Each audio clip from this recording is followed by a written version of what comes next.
किसी ने बहुत खूब कहा है कि सत्य की राह पर चलने वाले परेशान जरूर हो सकते हैं, लेकिन पराजित कभी भी नहीं हो सकते। ओम शांति दोस्तों, नमस्कार। दोस्तों, एक बहुत मजेदार कहानी आज आपके सामने लेकर आया हूँ। ये कहानी एक बहुत पहुंचे हुए चोर की है दोस्तों। वो चोर इतना पावरफुल, इतना शातिर था कि कोई भी व्यक्ति उसको आज तक पकड़ नहीं पाया था। उसका केवल एक ही ड्रीम था दोस्तों। उसका ड्रीम था, उसका सपना था कि उसका लड़का भी, उसका बच्चा भी, उसकी इकलौती संतान उससे भी ज्यादा पावरफुल शातिर चोर बने। और दोस्तों, कहीं ना कहीं बात सच भी थी। उसका लड़का उससे भी आगे निपुण था। उसने अपने लड़के को बहुत सुंदर रूप से ट्रेन किया था दोस्तों। अपने पिता का हाथ बटाते बटाते बड़ी बड़ी चोरियों में उनका सहयोग भी करता, लेकिन अपने पिता से भी बहुत आगे जा रहा था। एक दिन दोस्तों, उस लड़के ने अपने पिता को कहा कि आज मैं महल में चोरी करने जाऊंगा। उसके पिता ने कहा, हाँ तुम जरूर जाओ। लेकिन उन्होंने आते हुए से कहा कि बेटा, मेरी एक शिक्षा को जरूर ध्यान रखना। उसके पुत्र ने कहा कि बताइए पिताजी, वैसे तो मैं सब चीजों को जानता हूँ, फिर भी आप बताइए।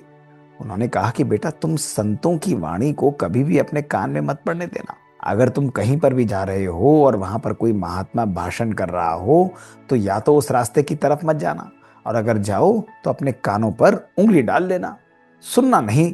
तो उसके पुत्र ने कहा कि ठीक है पिताजी, जैसे आप कहते हैं मैं वैसा ही करूंगा। अब दोस्तों, लड़का चल दिया महल की ओर। रास्ते में जा रहा था तो बहुत बड़ा एक जगह हुजूम लगा हुआ था, बहुत सारे लोग बैठे हुए थे।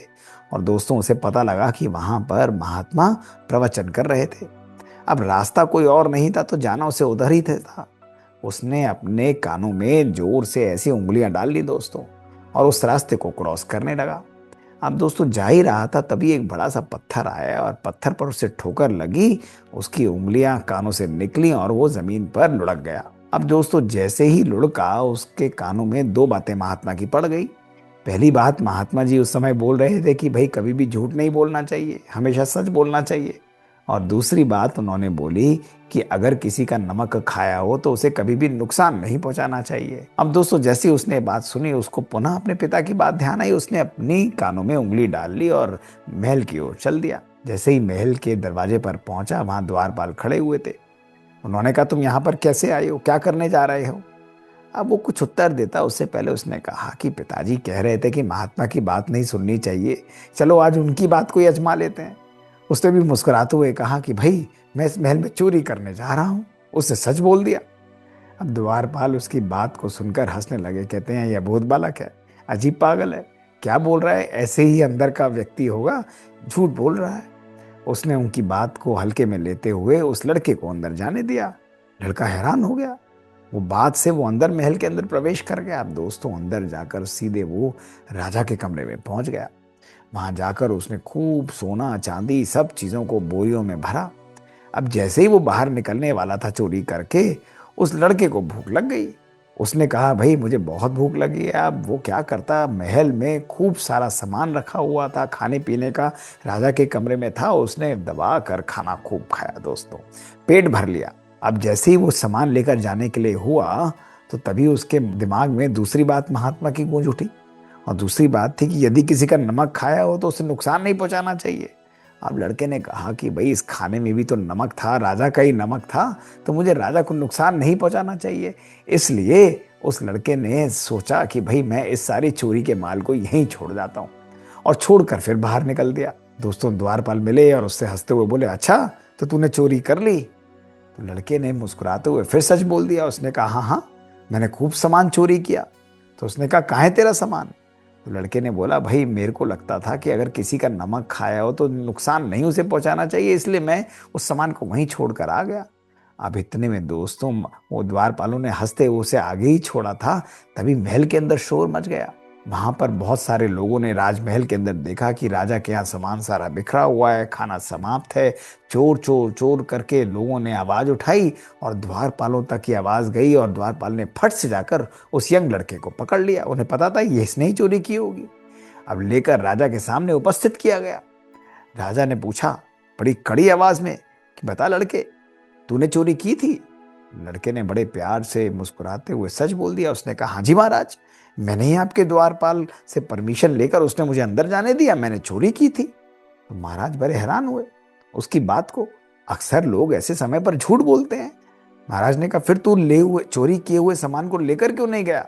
तो उसने कहा महाराज मैंने सुना था कि यदि किसी का नमक खाया हो तो उसको नुकसान नहीं पहुंचाना चाहिए। अब मैंने भी आपका भोजन किया था तो मुझे लगा भाई कि मुझे आपको नुकसान नहीं पहुंचाना चाहिए, इसीलिए मैंने चोरी किए हुए सामान को वहीं पर रख दिया। अब दोस्तों जैसे ही राजा ने उसकी ये बात सुनी, राजा तो उसकी सच्चाई पर कायल हो गया। उसने कहा अरे तू तो इतना सच्चा लड़का है, तुझसे चोरी नहीं लगता, तू कितना चोरी से कमाता होगा, उससे दुगना तो मैं तुझे यहीं देता हूं और राजमहल में ही तुझे नौकरी दे देता हूं। लड़का बड़ा खुश। उसने कहा वाह, चोरी की जरूरत नहीं, उससे दुगना धन तो मुझे राजा के यहाँ नौकरी प्राप्त हो रही है और यहीं मुझे रहने को मिलेगा। उसने तुरंत इस बात को स्वीकार कर लिया। अब दोस्तों वो लड़का राजमहल में रहने लगा, धन भी प्राप्त होती, उसका मान सम्मान भी बढ़ रहा था और वो बहुत खुश था। उसके पिता को चिंता हुई कि लड़का गया कहाँ है, और ढूंढते ढूंढते कुछ दिनों बाद वो वहीं पर आ गए, अपने लड़के से मिले। उन्होंने कहा अरे तेरे को तो चोरी करने को भेजा था, तू यहाँ पर कहाँ आ गया? तो लड़के ने बड़े मुस्कुराते बोला कि पिताजी आप तो बोल रहे थे किसी महात्मा की बात को सुनना नहीं चाहिए। उस दिन तो जब मैं चोरी करने आ रहा था तो गलती से मेरे कान में महात्मा की दो ही बातें पड़ी। मैंने उन दो बातों को अपने जीवन में यूज किया तो मेरा तो जीवन ही बदल गया। आज मैं राजा के यहाँ नौकरी पर लग गया हूँ, दुगना धन कमा रहा हूँ, सत का धन कमा रहा हूँ।